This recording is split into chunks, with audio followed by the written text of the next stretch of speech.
Ahoj, já jsem Šlejch Klesnička 9 a tohle video bude poněkud vážnější a bude o tom, abyste podpořili Šlejch Klesničku. Protože prostě Šlejch Klesnička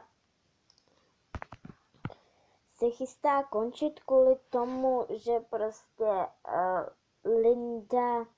Šlejch Linda a Bean i různě pomlouvá, tak prostě se rozhodněte, na jaký budete straně, jestli na Šlejch Klesničky nebo Šlejch Lindy a Bean. Že všichni píšete, jaká je skvělá Šlejch Klesničce, ale pak se všichni stavíte na stranu Lindy. Tak prosím se mnou podpořte Šlejch Klesničku, ať neskončí a točí dál. Děkuji za shlédnutí.